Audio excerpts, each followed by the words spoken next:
अकेले जीना सीखो, अकेले रहना सीखो, मौन रहना सीखो, कम बोलना सीखो। ये सारी बातें हम जानते हैं और हमने कई बार ये सुना है महाज्ञानियों से, पर क्या हम कभी इसे अपने जीवन में उतारते हैं? हम अगर परेशानी में फंसते हैं तो किसी और के साथ साझा करते हैं, ये सोचते हुए कि वो हमारी मदद करेगा, पर इस दुनिया में कोई किसी की मदद नहीं करता। भले ही वो बाहर से मदद दिखाए, पर अंदर ही अंदर उसे खुशी होती है कि आप परेशानी में हो। कोई आपकी तरक्की से खुश नहीं होगा, पर अगर आप परेशानी में होंगे तो उसे सुख चैन की प्राप्ति होगी। अगर सच यही है तो हमें लोगों की क्यों सुननी है? हम अपना रास्ता खुद निकाल सकते हैं। आज इस वीडियो में मैं आपको एक ऐसी कहानी बताऊंगा। इस कहानी के माध्यम से आपको पता चलेगा कि हमें लोगों की क्यों नहीं सुननी चाहिए, लोग कैसे हमें बर्बाद करने की साजिश रचते रहते हैं। बहुत समय पहले की बात है, एक नगर में एक साधु रहता था। उस साधु ने उस नगर के बाहर नदी के किनारे एक आश्रम बना रखा था। उस आश्रम में बहुत सारे शिष्य रहते थे। वह शिष्य उस साधु की खूब सेवा करते थे। उस नगर के सभी लोग उस साधु को बहुत मानते थे, उसकी भक्ति करते थे। लेकिन असलियत में वो साधु ढोंगी था। वो बस साधु होने का नाटक कर रहा था। उसका मकसद बस इतना सा था, वो साधु का भेष धारण करके बड़े बड़े धनी व्यापारियों को ठग सके। वो साधु बहुत ही चतुराई के साथ लोगों को मूर्ख बना देता। वह लोगों के सामने दिखावा करता और लोगों को इस बात की भनक भी नहीं थी कि साधु के रूप में वो बहुत बड़ा ठग है। सब लोग उसे बड़ा सिद्ध साधु समझते थे और उनकी सालों से भक्ति करते आ रहे थे। यहां तक कि उसके आश्रम के शिष्यों को भी उस साधु की असलियत का पता नहीं था। लेकिन कुछ शिष्य थे जो साधु का असली चेहरा पहचानते थे। वो शिष्य जानते थे कि साधु जैसा दिखावा करता है वैसा है नहीं। जब नगर के लोग साधु से मिलने आते, उसके दर्शन करने आते, तो साधु उन्हें दूर से ही आशीर्वाद दे देता। कुछ लोग पूछते तो वो उनसे कुछ नहीं बोलता था। उसने अपने शिष्यों के माध्यम से सभी नगरवासियों को बता दिया था कि उन्होंने मौन व्रत धारण कर रखा है और वो अपना मौन व्रत तभी तोड़ेंगे जब इस धरती पर पूरी तरह पाप का विनाश हो जाएगा। फिर सभी गांव वाले उनके दर्शन करके लौट जाते, उनसे कुछ भी नहीं पूछते। दरअसल जब गांव वाले अपनी समस्या लेकर आते थे तो साधु सोचता था कि मैं इसकी समस्या का हल कैसे करूंगा, क्योंकि साधु को कुछ ज्ञान तो था नहीं। उसने कभी कोई सिद्धि प्राप्त तो करी थी नहीं। वो लोगों को ज्ञान कैसे देता? उसके पास खुद ज्ञान नहीं था, तो भला लोगों की मदद कैसे करता? इसलिए उस साधु ने मौन व्रत का नाटक कर लिया ताकि लोग उनसे पूछे तो वह उन्हें बताने से बच जाए। जब लोग उस साधु को कोई दान दक्षिणा देते, धन देते, तो साधु उन धन को छूता भी नहीं था। उनके शिष्य ही उन धन को नगरवासियों से लेते थे। वो शिष्य नगरवासियों से कहते थे कि गुरुदेव धन को छूते भी नहीं है, वह इस संसार की मोह माया से बहुत ऊपर उठ चुके हैं। उनका इस सांसारिक वस्तुओं से कोई लेना देना नहीं है, वो तो बस भगवान की भक्ति में लीन रहते हैं। फिर एक दिन नगर का एक धनी व्यापारी साधु के आश्रम में आया और उन्हें प्रणाम किया। साधु से बोला कि महाराज, आप मेरे घर पर भोजन करने जरूर आना। साधु ने अपनी गर्दन हाँ में हिला दी, क्योंकि साधु किसी से बोलता नहीं था। ये कहकर वो व्यापारी अपने घर लौट आया और फिर साधु ने अपने उन भरोसेमंद शिष्यों को अपने पास बुलाया जिनको कि उस साधु को असलियत के बारे में पता था। फिर साधु ने उन शिष्यों से कहा कि शाम को मैं व्यापारी के यहाँ भोजन करने जाऊंगा। मेरे जाने के बाद आश्रम की अच्छे से देखरेख करना, कोई भी वस्तु इधर उधर नहीं होनी चाहिए। फिर जैसे ही शाम हुई, वो साधु व्यापारी के घर पहुंचा। व्यापारी ने भी साधु का खूब सत्कार किया और उसके लिए अच्छे से आसन बिछाया और साधु को उस पर बिठा दिया। साधु भी अब भोजन करने के लिए उस आसन पर बैठ गए। फिर व्यापारी ने अपनी बेटी को आवाज लगाकर कहा, बेटी, महात्मा जी के लिए भोजन लेकर आओ। व्यापारी की आवाज सुनकर व्यापारी की बेटी भोजन लेकर साधु की तरफ आती है। जब साधु की नजर उस व्यापारी की बेटी की तरफ गई तो उस ढोंगी साधु की उस लड़की को देखकर बाहें खिल गई। उसका चंदन सा बदन, उसकी हिरनी के समान आंखें, चलते समय उसके बालों की एक लट कभी कभी उसके सुंदर मुखड़े पर आ जाती थी। उसकी इस तरह की सुंदरता को देखकर वो साधु मोहित हो गया। वो ढोंगी साधु मन ही मन में विचार करने लगा कि इस व्यापारी की बेटी कितनी सुंदर है। अगर यह किसी तरह मेरी हो जाए तो मेरे तो भाग्य खुल जाएंगे। फिर वो साधु उस व्यापारी की बेटी को पाने की योजना बनाने लगा। फिर उसके शैतानी दिमाग में एक विचार आता है। वो अचानक से भोजन छोड़कर उठ जाता है और उस व्यापारी से बोलता है कि सेठ, ईश्वर तुम्हारी रक्षा करे। दुर्भाग्य का साया तुम्हारे ऊपर मंडरा रहा है। शीघ्र ही तुम एक सेठ से भिखारी बनने वाले हो। यह कहकर वो झूठ मूठ के आंसू बहाने लगता है।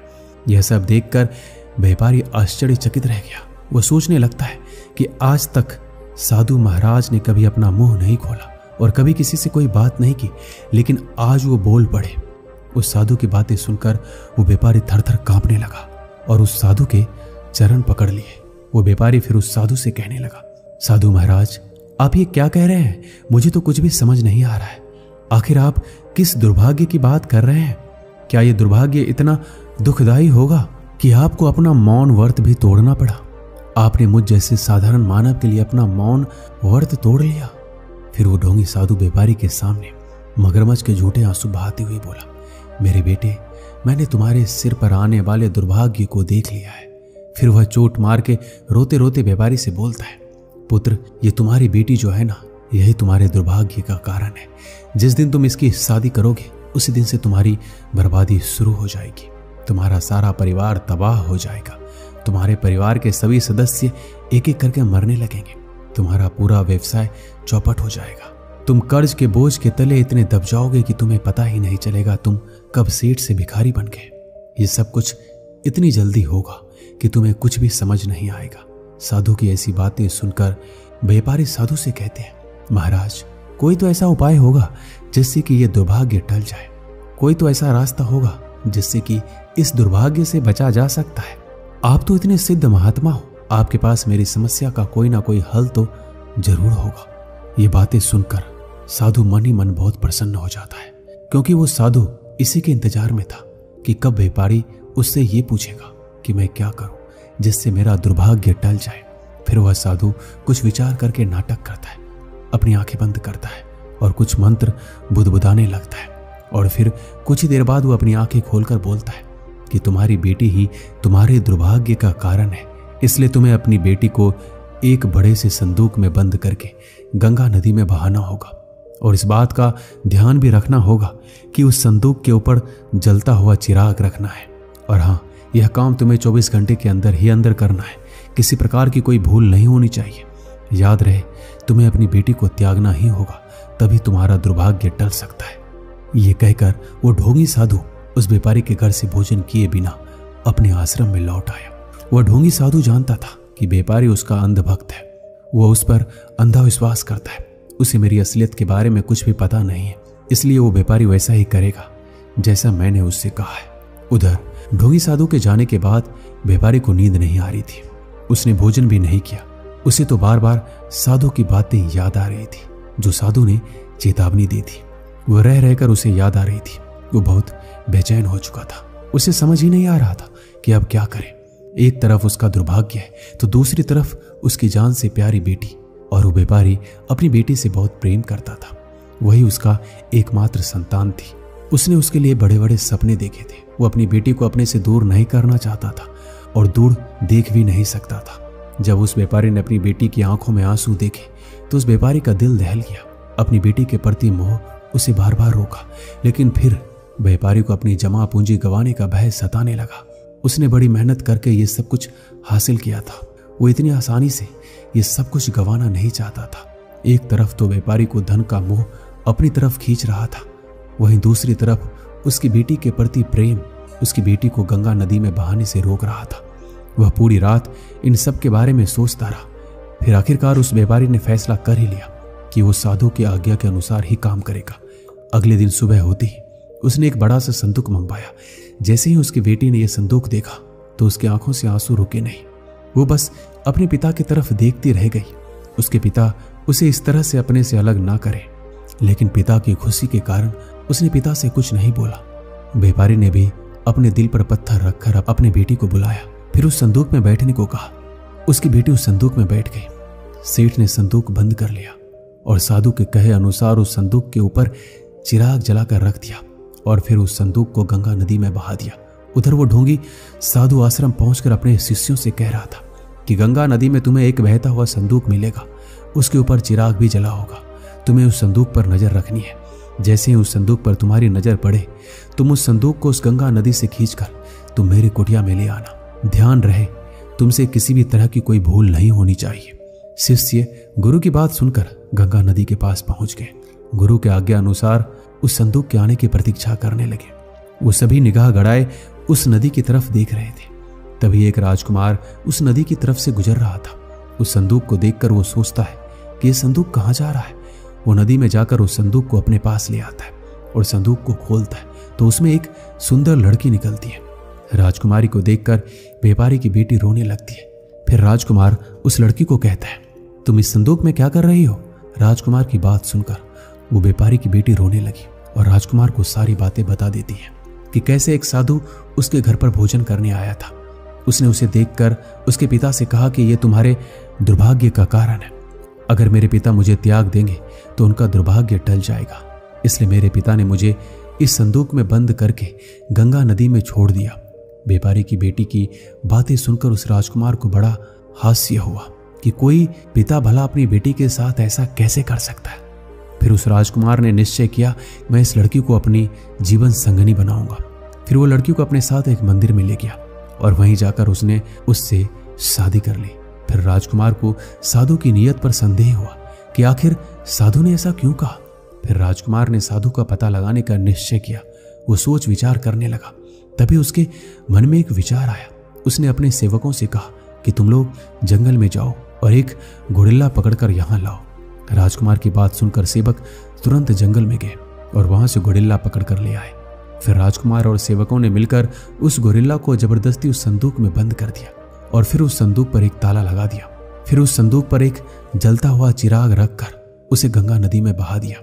उधर ढोंगी साधु के शिष्य बड़ी बेताबी से उस संदूक का इंतजार कर रहे थे। जैसे उन्होंने उस संदूक को देखा, तुरंत नदी में कूद गए और उस संदूक को खींचकर किनारे पर ले आए। फिर उन्होंने उस संदूक को उठाया और गुरुदेव की कुटिया में पहुंचा दिया। जब साधु ने वो संदूक देखा तो बहुत खुश हुआ, खुशी के मारे उछलने लगा। अब वो ढोंगी साधु बेसब्री से रात होने का इंतजार करने लगा कि कब रात हो और कब वो उस व्यापारी की बेटी के साथ अपनी काम वासना शांत करे। वो साधु मन ही मन बहुत खुश हो रहा था। जैसे ही रात हुई, साधु की खुशी का कोई ठिकाना नहीं रहा। तुरंत संदूक के पास गया। फिर उस साधु ने संदूक का ढक्कन खोला। जैसे ही उस ढोंगी साधु ने उस संदूक के ढक्कन को खोला, तभी उसमें से एक भयानक गोरिल्ला चीखता हुआ बाहर निकला। इससे पहले कि साधु कुछ समझ पाता, उससे पहले ही गोरिल्ला ने उसे पीटना शुरू कर दिया। उस ढोंगी साधु को थप्पड़ मार मार कर उस गोरिल्ले ने लहूलुहान कर दिया। गोरिल्ले ने उस ढोंगी साधु को इतना मारा कि वो बेहोश हो गया। जब तक कि साधु के शिष्य उसे बचाने आते, तब तक गोरिल्ला ने साधु की बुरी हालत कर दी थी। फिर साधु को छोड़कर गोरिल्ला पास के जंगल में भाग गया। फिर कुछ घंटों के बाद साधु को होश आया, लेकिन तब भी उसकी हालत बहुत खराब थी। उसकी हालत इतनी खराब थी कि उससे कुछ बोला भी नहीं जा रहा था। उसका मुंह पूरी तरह सूज गया था। उसके हाथ पैरों में से खून निकल रहे थे। उसके पूरे शरीर पर जख्म हो गए थे। फिर सुबह होने के बाद जब शिष्य अपने गुरुदेव की कुटिया में आए, गुरुदेव की ऐसी हालत देखकर दंग रह गए। उन शिष्यों ने साधु से पूछा, गुरुदेव आपकी हालत कैसे हुई? इतनी सारी चोट कैसे लगी? तब साधु ने असलियत छुपाते हुए बोला कि रात्रि में एक भयानक गोरिल्ला आश्रम में घुस गया, उसी ने मेरी हालत ऐसी की है। फिर साधु कहता है कि मैंने कहा था तुम लोगों को कि आश्रम की अच्छे से देखभाल करना, देखो अब तुम्हारी वजह से क्या हो गया। साधु की बात सुनकर सभी शिष्य चुप हो जाते हैं और सोचने लगते हैं कि हम तो रात भर पहरेदारी कर रहे थे, फिर गोरिल्ला कैसे आश्रम में घुस गया। फिर धीरे धीरे ये बात पूरे नगर में फैल गई। साधु को एक गोरिल्ले ने घायल कर दिया है। नगर के सभी लोग साधु से मिलने आए, क्योंकि नगर के सभी लोग उस साधु का बड़ा मान सम्मान करते थे, उनकी भक्ति करते थे। जैसे ही ये बात उस व्यापारी को पता चलती है तो वो भी साधु से मिलने के लिए आ पहुंचा। पूरा नगर आश्रम के बाहर इकट्ठा हो गया। यह बात उधर राजकुमार को भी पता चलती है। वो भी साधु के आश्रम आ पहुंचा और साथ में उस व्यापारी की बेटी को भी लेकर आया। आश्रम के बाहर इतनी भीड़ थी कि लोग धक्का मुक्की कर रहे थे। सभी लोग साधु से मिलना चाहते थे। तभी वो राजकुमार उस भीड़ को चीरता हुआ साधु के पास पहुंचा और साधु को जाकर प्रणाम किया और साधु से पूछने लगा, महाराज आपकी यह हालत किसने की? तब साधु ने राजकुमार को बताया कि रात्रि में एक भयानक गोरिल्ला उनके आश्रम में घुस आया, उसी ने यह सब किया है। साधु की बात सुनकर राजकुमार सब समझ गया। उसे साधु का झूठ का पता लग चुका था कि साधु झूठ बोल रहा है। फिर राजकुमार ने साधु से कहा, महाराज, आप सब कुछ सच बताएंगे या फिर मैं बताऊं कि गोरिल्ला आपके आश्रम में कैसे आया? राजकुमार की बात सुनकर साधु चौंक गया और नगरवासी भी राजकुमार की बातें सुनकर हैरान हो गए। आखिर राजकुमार ऐसा क्यों बोल रहा है? तभी साधु ने कहा कि मैं सच कह रहा हूं, गोरिल्ला रात्रि में आश्रम के भीतर घुस आया था, उसी ने मेरी ऐसी हालत की है। तभी वो राजकुमार उस व्यापारी की बेटी को अपने पास बुलाता है। साधु व्यापारी की बेटी को देखकर चौंक जाता है। उसे कुछ समझ नहीं आ रहा था कि क्या करे। उसकी पोल खुलने वाली थी। फिर वो साधु कुछ नहीं बोलता है और मौन हो जाता है। लेकिन वो कब तक मौन रहता? राजकुमार ने नगरवासियों को बताया कि कैसे इस ढोंगी बाबा ने व्यापारी की बेटी को हासिल करना चाहा। इस ढोंगी बाबा ने व्यापारी को कहा उसकी बेटी उसका दुर्भाग्य का कारण है, उसे छोड़ दे, गंगा नदी में बहा दे, ताकि ढोंगी साधु उसे प्राप्त कर सके। नगरवासियों को साधु की असलियत जानकर हैरानी हुई। उन्हें साधु के ऊपर क्रोध आया। सभी लोग साधु पर थू-थू करने लगे। सभी लोगों ने मिलकर उस साधु की बहुत पिटाई की। पीट पीट कर नगरवासियों ने उस साधु को वहां से भगा दिया। व्यापारी को अपनी भूल का एहसास हुआ। उसने सोचा कि मैंने बिना कुछ सोचे समझे इतना बड़ा फैसला कैसे ले लिया। मैं तो अपनी बेटी से बहुत प्रेम करता था। उस साधु की बातों में आकर मैंने ये कैसे अपराध कर दिया। फिर वो व्यापारी रोता हुआ अपनी बेटी के पास जा पहुंचा और उससे बोला कि बेटी, मुझे माफ कर दो, मैंने तुम्हारे साथ गलत किया है, मुझे ऐसा नहीं करना चाहिए, मेरे साथ घर चलो। पिता की बातें सुनकर वो बेटी बोली, पिताजी, अब मैं आपके साथ नहीं चल सकती। आपने मेरा त्याग कर दिया है और त्यागी हुई कोई भी वस्तु वापस नहीं ली जाती। अब मैं कभी भी वापस नहीं आ सकती। यह कहकर उसकी बेटी राजकुमार के साथ चली गई। उस व्यापारी को अपनी गलती पर पछतावा हुआ। अब वो सोच रहा था कि मैंने तो सब कुछ खो दिया। मेरी बेटी ही मेरे घर की लक्ष्मी थी, अब वो भी मेरे से दूर हो गई। काश मैंने साधु की बात नहीं मानी होती तो आज मेरी बेटी मेरे साथ होती। वो व्यापारी जोर जोर से रोने लगा। कहते हैं ना कि जब चिड़ियां चुग गई खेत तो फिर बाद में पछताने का क्या फायदा। दोस्तों, इस वीडियो में बस इतना ही। मिलते हैं अगले वीडियो में। अपना ख्याल रखिएगा।